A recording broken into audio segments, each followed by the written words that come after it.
Welcome to Dysfunctionally Yours, the podcast where we embrace the chaos, laugh through the struggles, and find hope on the other side of trauma. I'm your host, Brittany, and if you've ever felt like your life was a beautifully messy roller coaster of dysfunction, trust me, you're in good company.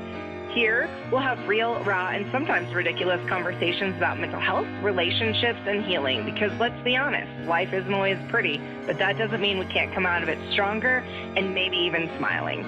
So grab a cup of coffee or a glass of bubbles, and let's navigate this wild journey together, dysfunctionally, but never alone.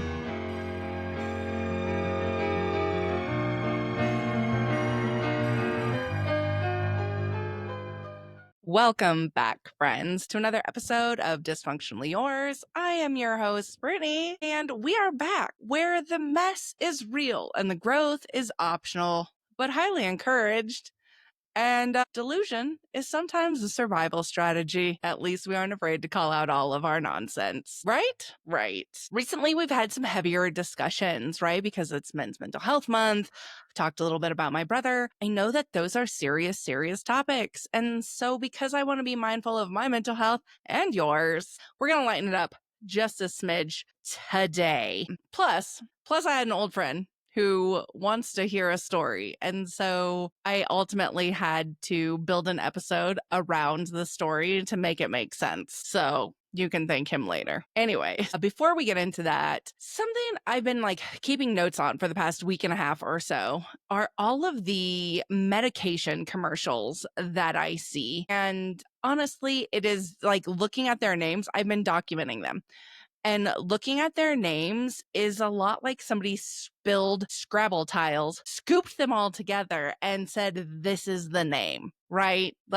And points. If you can use super scientific letters like V and Z, Y, X, right? You know, we have Vyvanse. That's a triple hitter. We have Zoloft and Xanax for the double win. What are we talking about? These letters make no sense, but in typical Brittany form, once it's in my brain, it can't come out of my brain. And so in seeing all of these commercials for medications with names like Ibglis and Rinvoq, Ingrezza, Opzulura, right? These don't sound like words. These sound like I said, jumbled letters thrown together to spit out. I've also kept track of some of their side effects that they mentioned just in the commercials alone. And in those, depression, suicide, infection, blood clots, and cancer. You no longer have eczema and itchy, scratchy skin, but you do have cancer now. So what? Cool, right? But I went down a rabbit hole and I'm like, is there a method to the madness? Is there a reason all these medications have the names that they do? And the answer is yes. I'm going to spare you all of the big, lengthy, but here's my Reader's Digest cut on that. Partially because they're catchy and they're easy to market. Although I will disagree that a word like Ibglis is catchy. What? Partially to keep them very distinct so that they can't be confused with other words, to minimize handwriting mix-ups on prescriptions, which, okay, that makes sense. When else have you seen those letters put together like that? Literally never in any language. And again, to make sure that they work in multiple languages so that it's not having to learn a different language for that medication. Additionally, they also said something about minimizing pronunciation errors. I disagree on that one. Because nobody ever just let the word Zurifluridon. What is it? Zurifluridon? They should have just called it Calm Awake or something like that. But no, they really thought that Zurifluridon was going to be easier to pronounce than Calm Awake. Whatever. I'm in the wrong business. All of this is above my pay grade, so what do I care? But again, clearly the more sciencey they sound, with the more trustworthy letters that we never use in the alphabet, that's the way that cookie crumbles. Also, what a stupid cookie crumble analogy that I just used for talking about medication. Do you ever do that? Use weird analogies or metaphors, and then you're like, I don't really know why I said that. Or worse, you're like, oh God, I sound like my parents when I say that. Yikes. Oh well. there's that. Using the big brain up there, I tell ya. So into my ache and relief of the week. Shit. My ache of the week is big feels. Big feels with lots of ugly crying. You know, like the ugly cry, like snot bubbles and just like, puffy. Gross. Yeah. Lots of big feels, lots of ugly cry, just sort of wailing like a cat in heat. It just really rough. Yeah. You painted a picture. It's beautiful. It's just a weird time of year for me. And I think I pushed myself a little too hard with the paddleboarding and being so proud of myself, right? If you follow me on the socials, you have seen, I was so pleased with myself with the paddleboarding and getting back out there and being able to tackle some big feelings of loss and ultimately finding some peace. But I think I pushed it a little too far. I went like 3 days back to back to back. And then by the time I got home, I was like, oh my God, I have all of these really big feels and I miss my brother. And this is a shitty time of year. So that is my ache. My relief is also that. My relief is getting back out on the paddleboard. That has been a journey. I've tried it a couple different times since he passed, and it's not been what I wanted it to be. It hasn't been the peace that it used to be. It hasn't been fun. I think that's how it's like, it hasn't been fun. It's been like, oh, I'm doing this task. One time I took my ex out thinking, oh, if I take somebody else out, it will fix this. Oh my God, that was catastrophic. Like, it was just a really unenjoyable experience. Some experiences you just don't want to experience with certain people that can't handle it. Like, you don't want to go to an amusement park to go on roller coasters with somebody that's afraid of roller coasters. You don't want to go to a haunted house with somebody that's afraid of ghosts. Like, it's just no fun. And that was a little bit of what this experience, the last time I took somebody out with. So it just wasn't. And I did go paddleboarding in Hawaii, and that was a very different experience. I enjoyed it in the sense of like, I was shark hunting. Like, I was really determined to find a shark while I was out on the paddleboard.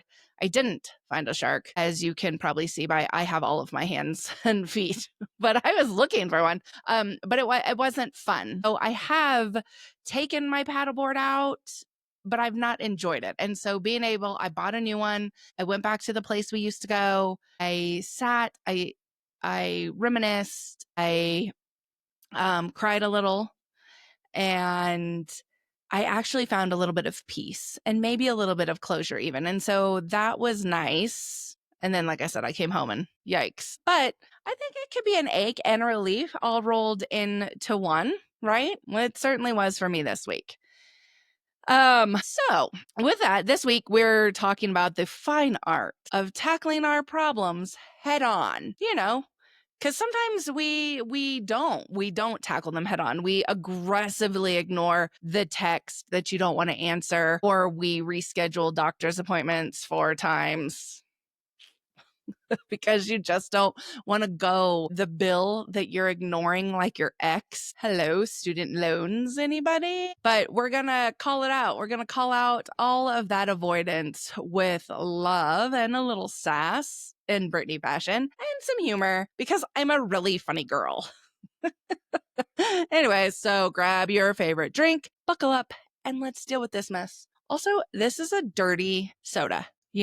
I feel like they're all the rage because hello, Mormon wives. So that's what this is. And it's pretty delicious. I'm getting really good at making them at home. Anyway, so I'm going to start with a story. I was 17 years old. We're taking it way back into time. Can you name that song? Anyways, and I had just gone to court. What was I going to court for that time?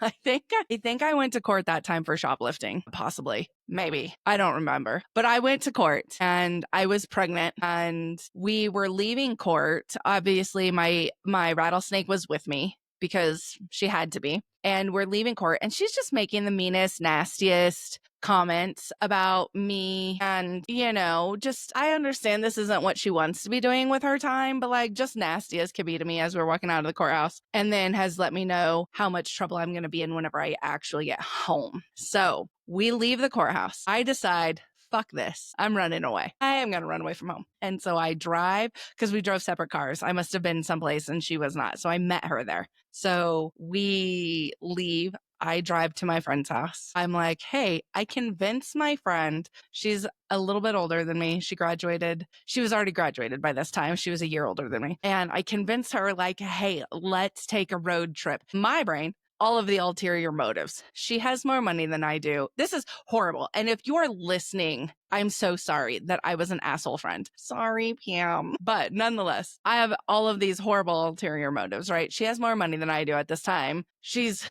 over the age of 18, but I also she's my friend. I want company. We're going to drive. We're going to California. And I have no intentions of ever coming back, ever. I am pregnant at this time. The boy's dad is in California. And I'm like, fuck it. Fuck this. Fuck everything. I'm leaving. I'm going to hightail it out of Colorado. So we gather some things. We get some snacks. We get music together. We take off. Like, what a fun little road trip we're going to go do, right? We're driving through the nighttime. It's snowy. I'm exhausted because I've been up all day long. I pull over at one point and I haven't made it even that far out of Denver. Like, I've made it up towards about Vail, which is only a handful of hours. It's not far. And I'm tired. So I pull over, but I pull over in this creepy off-road, no outlet service area, get stuck in some snow, freak out. So we're out there trying to get this car out of the snow. And I'm like, all right, maybe this isn't a great idea. So then we are driving and I'm so tired. I actually ended up getting pulled over because I'm driving under the speed limit. And so the state trooper pulls me over and he's like, you need to drive the speed limit. This is dangerous. And I was like, I'm just really tired. So he tells me to pull over into this parking lot. So we pull over this parking lot, sit there for a little bit. I try and get some sleep. No sleep was got. How at this point, the amount of adrenaline going through my body, right? Almost getting stuck on some back roads, the police pulling me over, knowing that I have actually run away. And the rattlesnake is notorious for filing runaway reports on me whenever I run away. So I'm fugitive. Anyways, so we keep driving and we get just outside of Colorado. We get to about Green River, Utah, and the CV joint breaks on my car. So we pull over at some gas station, or maybe we got it towed. I don't recall how I got to said gas station. I think I got it towed. And we're in this teeny tiny little town. This teeny tiny little town is basically Children of the Corn, except not in the corn. There's a rundown church with dilapidated shutters and like tumbleweeds going and the random tricycle that's just moving with the wind. Terrifying little town. Absolutely terrifying. But here we are waiting, trying to figure out a plan, trying to figure out a way to get money to fix the car, to get the parts, all of the things. We're sitting in a diner and the police walk in and walk right up to us. And they're like, are you Brittany? Yes, I am. And they're like, you are going to have to come with me. And they take me with them. They put my friend on a bus and ship her back to Denver because, again, she's not a runaway. She's above the age of 18. They just put her on a bus and ship her back to Denver. Me, on the other hand, they take up to Provo, Utah and throw me in juvie. So now I'm pregnant. I'm a runaway. I'm thrown in juvie in another state. And they're like, well, you can leave whenever your parents come to get you. This is also over Thanksgiving holiday. So my parents, as you could imagine, aren't going to let my antics ruin their holiday.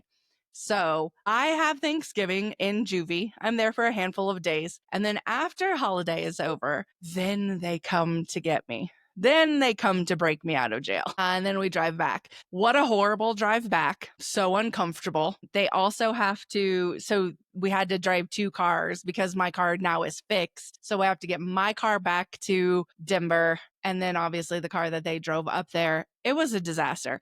All to be said, how delusional was I at 17 and pregnant, still in high school, was I to genuinely think that I could just outrun this problem? This problem with the rattlesnake, this problem with court, this problem with being stuck in the middle of why can't I be an adult and still being a child?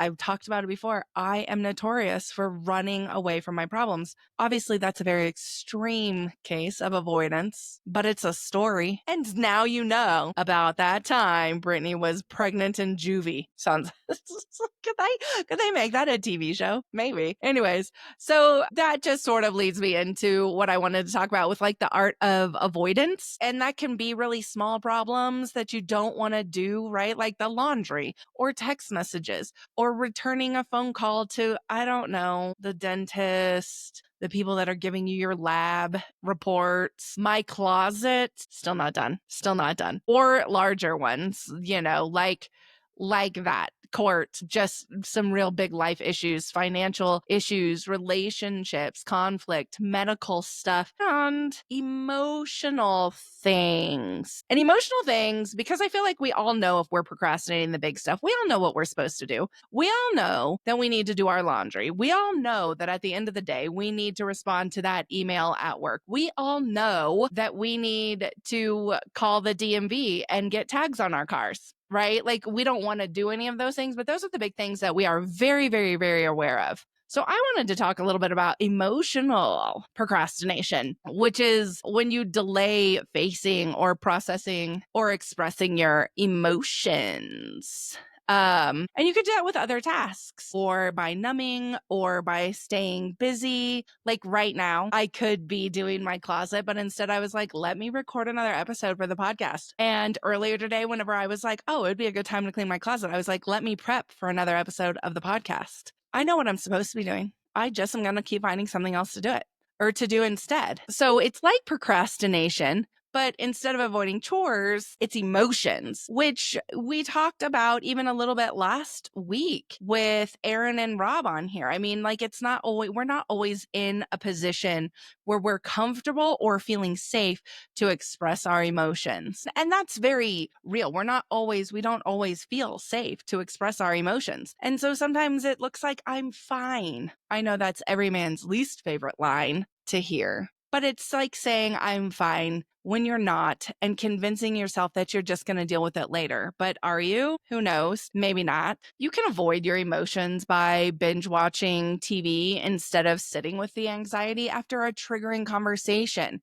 right? Like I feel like the last relationship I was in, I watched more TV than I've probably ever watched in my entire life to avoid dealing with him and all of the emotions that I felt about that. Like I didn't want to.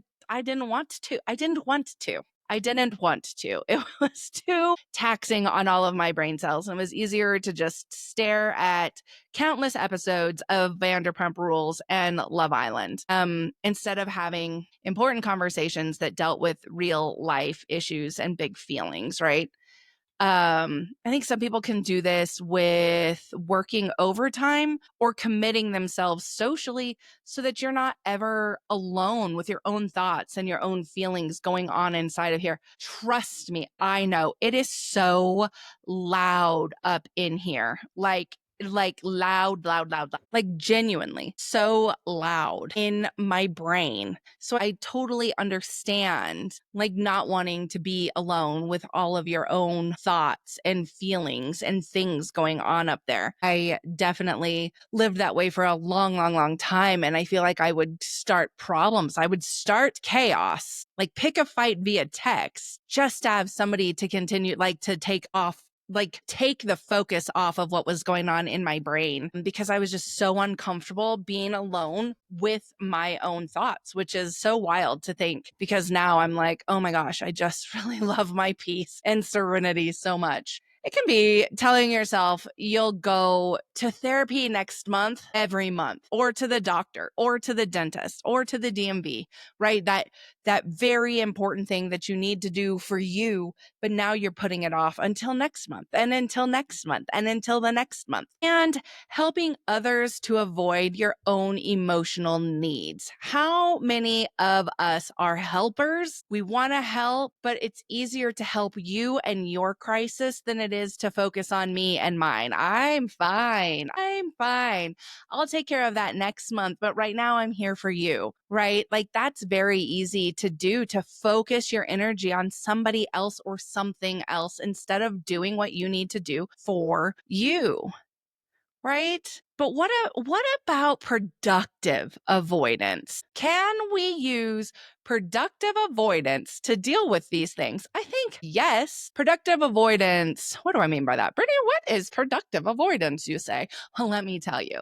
Productive avoidance is the sneaky little cousin to emotional procrastination. And it makes us feel like we're winning, like we've done something productive, but it's avoiding that other thing that we're scared of. But it can work. We can use productive avoidance in our favor, because if we are avoiding one uncomfy situation and replacing it with another task, something is getting done, right? I said I didn't want to clean my closet, so I recorded an episode. All right, I needed to record an episode. Something got done. And I'm using that as like a tangible chore, but I think that we can use the same thing with some of our emotional things as well, right? Like, oh, I don't want to have that hard conversation with you right now because I'm really busy cleaning my kitchen. I have to mop the floors today. I have to clean the baseboards. So I can't meet up with you to have this talk. I can't answer the phone to talk to you, to have that hard conversation, because I'm just like so busy right now. And you're getting something done. You're doing something, like you're focusing on that other thing. So, I mean, it's not a horrible thing, but yeah, instead of having that hard conversation with your partner, you cleaned all the baseboards. The baseboards are sparkling, but that emotional hard conversation is still pending. So like, it gets something done, but not really. Does that make sense? How many of us do that? I feel like we do that for so many things, whether it's at work or home or with our children or just any of those types of situations. Like we have so many feelings and emotions that come flooding into us all day, every day, whether it's the inner voice in your brain, whether it's that outside force that caused a feeling. Maybe you got in a fight with your partner. Maybe your kid got in trouble at school and you really are like, you don't know how to have a conversation to say what the fuck is wrong with you. Why did you throw a water bottle down the hallway and hit that kid in the head? So you're just like, you know what? I'm going to stay late at work today and then I'll deal with that kiddo tomorrow. Also, true story. Corbin did that one time. Absolutely launched a water bottle down the hallway in high school and got busted for it because cameras, and it hit somebody. Like, why? Boys, silly. But when you do these things, it can build some momentum up because you are getting something done, right? It can build momentum and you can feel accomplished. And when you feel accomplished, then you feel more empowered to tackle more and more and more things. Sometimes this can be helpful because it can give your brain time to catch up and to process and to become regulated, right? It doesn't make sense to get the call from the school that says kids being suspended and you come home screaming and yelling at kid. All right, let me stay. I'm going to work a little bit longer. We're going to deal with this tomorrow. And maybe tomorrow it's as simple as like getting a little curious and being like, why? Why, bro? Why did you throw that water bottle down the hallway? As opposed to screaming and yelling and nothing getting accomplished that way because you're so angry. Like, let's put away that and let's find the other feelings that we have and regulate ourselves a little bit. It can reduce anxiety short term using this sort of procrastination, right? Because, like, if you think about it, so many people talk about how cleaning calms them. Like, when they have a bad day, when they're stressed out or whatever, they go, they clean. They're focused on this other task. And so that is reducing that anxiety in them to where whenever they're done with it, again, it goes back to being slightly more regulated. You're a little bit more regulated and you are more uh and you're just able to have those hard conversations a little bit better, or building it into a list of a to-do, like, all right, well, after I'm done cleaning the bathroom, I guess I'll schedule that doctor's appointment. Yuck. Can we tell? I'm like picking up a lot of like, these are my examples of all of the things I'm procrastinating on. I'm sure plenty of people that know me are listening and they're like, Brittany, you just outed yourself like 13 different times. I know that. It's my podcast. That's what it's here for. Let me just out myself left and right. But also, this productive avoidance can build up some self-awareness, like self-awareness in disguise, right? Because if you realize that you're doing it, then maybe you can understand what you're avoiding and what you're scared of. I know that there are plenty of times where I have avoided, I'll give you a little insight into why I hate the grocery store so much. There are plenty of times that I avoided going to the grocery store. And yes, I could look in the fridge and be like, damn, we need some food. I need to go to the store. But then putting it off. And it wasn't necessarily because the grocery store was like this scary, scary place or anything like that. It was because the cash register was before the door to leave. And when you're a single mom doing the very best you can to survive and kind of robbing Peter to pay Paul, the cash register is a very, very scary, scary thing to face. And to know that, yes, you have to pay all of this money for all of this food, but like, what is going to be missing now? Like, what isn't getting paid for now because we had to stock back up on groceries? Not really making the problem any better. Still need the groceries, still need the electricity. And also sometimes that's just the cycle. And so it's just the fear, right? So if you can become slightly more self-aware about that, like, what are you afraid of? What's the worst thing that's going to happen? Well, I'm avoiding the cash register because my bank account sucks, right? And I remember that being a very real thing. Now, why I don't like the grocery store today, I don't know. It is certainly not the same reason as it was back then. Certainly not why I dislike Costco and have panic attacks in the cooler, but I don't know. I just don't like Costco. I don't know. If anybody knows or has insight, or maybe I'm just programmed. I've programmed myself that way to be not fearful, but to have these panic attacks because now it's just ingrained in my brain, no matter what. That's not true. If I plan ahead, I usually do better. If I plan way, way ahead, I'm like, okay, I know what I'm doing here. Anyways, aside, that was like a tangent. I've gone off the beaten path, much like I did when I ran away from home that one time. But why do we do this? Why are we avoiding things? Why are we avoiding our feelings? Because feelings, feelings. Is that how that song goes? I don't know. Because we're afraid. I just said that. I was afraid of the grocery store or the cash register more specifically. So yeah, we're going to put it off. We can put it off because we don't have the time. I don't have the time to deal with your emotional baggage. I don't have the time to deal with your big feelings. I don't have the time to deal with your emotions because I don't even know how to deal with my emotions, right? So we tell ourselves, I don't have the time to do this, when in all actuality, you do. You do. If it's important, you'll make time. And I think that that's a bottom line. If it's important, you'll make time, but we will convince ourselves as often as we need to that we don't have the time to tackle something and that we don't have time to be sad. We don't have time to be angry. We don't have time for any of these things. My brother passed away and I was back at work in less than 2 weeks. And I very much told myself, I thought that I coped better at work, right? Like, let me get my mind off of this. And so that was like one part of it. The other part of it was I don't have the time to take off. I don't have enough vacation time to take off for me to deal with all of these feelings. The real answer is, of course I did. I could have had FMLA. I had more time. I had more sick time. I could have found more time. They do all kinds of fun things to allow people to take time off whenever it's, for things like that. It could have been done. My work was not forcing me to come back. I forced myself to come back because at the end of the day, I didn't want to sit around with those really big, big feelings of loss and hopelessness. And so I needed a purpose. I needed something to take my mind off of that instead of dealing with what really needed to be dealt with. And that bit me in the ass. We also do this sometimes because it's a learned behavior, right? Maybe from childhood. Maybe we grew up with our emotions being dismissed all the time, that they weren't important, that they weren't serious. I think this happens a lot for males, a lot. And we talked about that last week, but there's also plenty of females.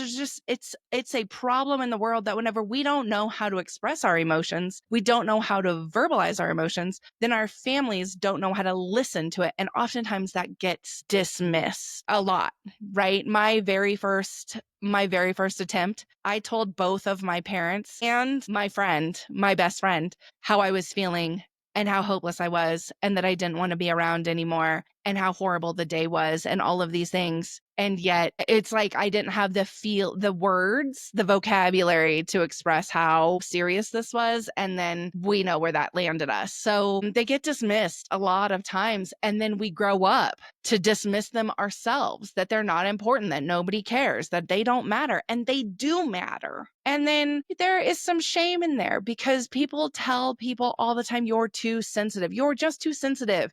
Don't let that bother you. Don't let that hurt you. You're just too sensitive. Let that roll off your duck like a back. Let that roll off your back like a duck. The rattlesnake used to say that one all the time. And then, this sense of control. I need to be in control of my feelings and emotions all the time because I have an image to uphold. I don't get to look messy. I don't get to look sensitive. I don't get to break down. I don't get to have any of those things. And I'm going to be in control of this and this image that I have all the time. So there's a lot of different reasons why we don't address our emotions. But what happens when we do that? It's a problem, right? They don't ever disappear. They don't ever just disappear. They usually build up and then they show up in another horrible, horrible way, right? Like, I don't know, a fist through the door. Or like I said, it bit me in the ass at work, me going to work and not addressing all of those big feelings about Chase because I thought I was showing up great. Sometimes when I'm not very self-aware, I can get a little bit prickly. I can get a little bit abrasive and aggressive, not even just abrasive, but that abrasiveness turns into aggression. And I don't necessarily notice it, but this tongue, it's sharp sometimes. And I really have to keep that in check. I have to monitor that a lot, but I wasn't in a good place emotionally because I wasn't dealing with my emotions. And so of course they're coming out at work. Of course they are, right? Like, of course they are. How many of you have had a bad day at work, say, and come home and taken it out on your family? Or did you see your parents do that? I feel like, we grew up and our parents were a different generation of workaholics and would oftentimes bring home work, bring home the problem. And then everybody's getting yelled at. Also, sorry, a dysfunctional family. I don't. If you never saw that, high five to you.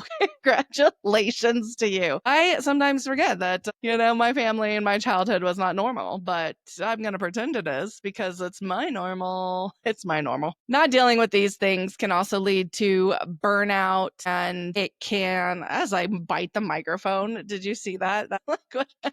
Resentment, feeling numb or disconnected. Also, this screams, that whole sentence I just said screams that you have poor boundaries. So also boundaries, handle your emotions, but also boundaries. I'm going to make an episode about boundaries. They're so important. And I talk about them all the time, but you can get burnt out. You can feel resentment, right? Again, I could go back to my ex. I already said I didn't want to talk to him. Here, let me binge watch TV so I don't have to talk to you. But then every day, I've mentioned it before, I couldn't stand the way he walked or talked. Just so much resentment. But whose problem is that? I'm the one not talking. I'm the one not saying the things that need to be said or not handling the things that need to be handled. That's on me. I'm sure it was on him too, because there's no way that he was happy, but whatever. It's not his podcast. It's fine. But you also can't, I think at the end of the day, you can't heal what you're not willing to look at. So you have to look at these big emotions and understand where they're coming from, why they're there, how to manage them, right? If you cut your finger chopping an onion for dinner, you're gonna handle it, right? You're gonna rinse it off. You're gonna clean it up. You're not just gonna keep letting it bleed all over the place, all over the food. And that's what our emotions can do too. If we don't put those things in check and monitor them and take inventory of what's going on with us, then they ooze on to everybody else too. And that's not always awesome. It's not awesome for us to always put our big emotions on everybody else without us knowing or understanding. It's one thing to have a conversation. It's one thing to be able to express your needs. But if you are doing this emotional procrastination and putting off your own stuff over and over and over again, then it's safe to be said that nobody else knows what you're talking about or feeling either. And then they don't know how to help you or support you. And that's not what you're going for, right? That's not the plan. So at the end of the day, we have to face our shit. We have to face the tedious chores that we don't want to do. And we know that, right? We all have a mortgage to pay. We all have a car payment or car insurance. We get that taken care of, right? Why? Because we're grown-ups, because we're adults. Also, why we rushed into being an adult, I don't know, because let's be honest, it is stupid. It is dumb, but we take care of it. So that means we also have to stop with the emotional procrastination and we have to face our shit. So how do we do that? Well, Brittany, how do we do that? Well, my fellow dysfunctionals, let me tell you, what am I talking? um, we're gonna do that with doing one small thing a day. Put it on the list, put it on the family calendar, put it in your planner, whatever that looks like, right? You want to have a hard conversation with your kiddo and you're too mad to have it right now. So you're like, okay, you know what? I know I just talked to the school. I know you got in trouble. Let's talk about this tomorrow night at dinner. Okay. My parents did it. I talked about it in the episode where I talked about me letting them know that I got pregnant. They did such a phenomenal job at that one by being like, let's go out to dinner later this week and have a chat. Solid win. Right. But there's something really powerful in that because you're also getting to come up with your thoughts. You're also able to sort of organize your own feelings and your own emotions surrounding that so that you can handle that, so that you can articulate what you need to articulate in a way that you need it articulated so that it doesn't spiral out of control and make a worse mess. The same way you would if you were just putting off a task, right? You're like, 8 a.m., I'm going to have coffee. 8 a.m., I'm going to call the doctor. And 8:30, I'm going to be at that meeting for work. It's built into your life. It's in your planner. You're getting it done. I have to put it in my planner, me personally, and I'm a paper planner girl, color coded and everything. Paper planner girl, I have to put it in there because I will put off and put off and put off all of the things. It is an app on my phone to make a doctor's appointment and it takes 2 minutes. But I'll be like, oh, I'm not going to do it on the weekend. Why? Because it's the weekend. What? Who cares? But I'm going to do it on Monday. And then Monday comes, I'm like, well, I'm really busy with work. I managed to put off making doctor's appointments for months doing that. So I have to put it in. I needed to order a new bank card. Again, same thing. I kept putting it off. And why? I need that. Like, I just don't want to talk to the bank. I don't want to make phone calls like that for whatever reason it is. I don't know, but I didn't want to do that. I had to put it in my planner. Call the bank. All right, well, I guess it's time to call the bank now to get my card. 30-second phone call. Put off for like 4 weeks. What? Like, make it make sense. I mean, we all do what we do for a reason, but it's helpful to set a day or set a time, build an outline, especially if we are talking about feelings that involve another person, being able to build an outline to stay on track so that you can say the things that need to be said, whether it's talking about how your feelings were hurt or how you're feeling, or maybe it's apologizing because you didn't show up your best self and taking accountability on that. And while it's so great to take accountability, and there's so much power in being able to take accountability for your own shit, that doesn't mean it feels good to do it all the time, to be able to be like, yeah, I fucked up, my bad, right? Being able to identify our boundaries and bottom lines, again, especially if our feelings are involving another person. And this doesn't even have to be a conversation with another person.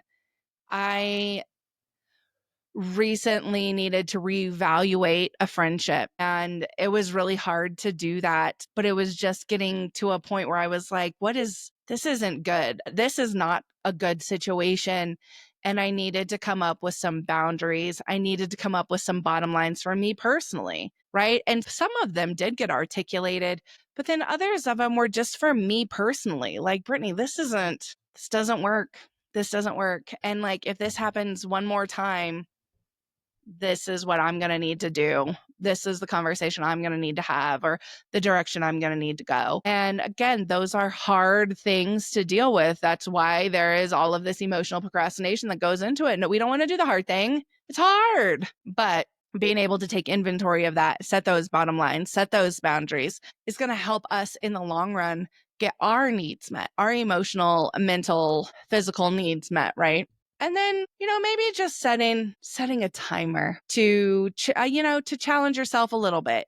If you're that person who cannot stand being alone with your own thoughts and your own feelings because it's very loud in here, maybe set a timer and be like, you know what? I'm going to do it for 30 minutes today. I'm going to do it. And while I do this, I'm not going to have any music playing. I'm going to color, right? I'm going to do some sort of like mindful activity that like trains my brain to focus on something else so I can learn to be okay in my own skin by myself.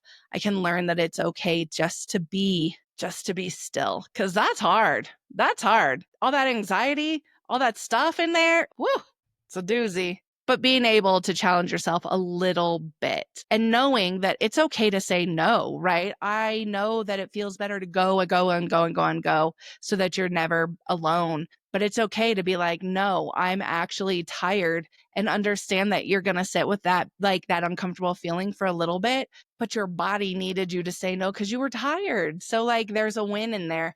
And it's going to take a little bit of self-reflection and self-awareness, but you can do it. You can do that. Make a plan. You know what? While I'm here alone, I'm going to do my laundry. I'm going to mop the floor. See how clean our house could actually be.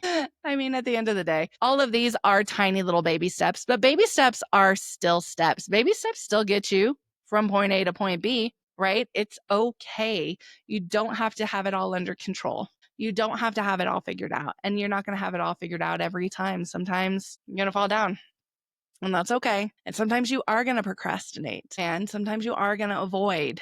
But let's look at the why behind it. Why are we doing that? And what are we getting out of it? And how can we navigate this to get where we need to on the other side? So whether you're finally opening that scary email or having a hard conversation or admitting that you might be the problem, congrats, babe. That is growth. And we love growth, right? Just remember, facing your problems does not mean that you're less dysfunctional. It just means that you're a little bit braver.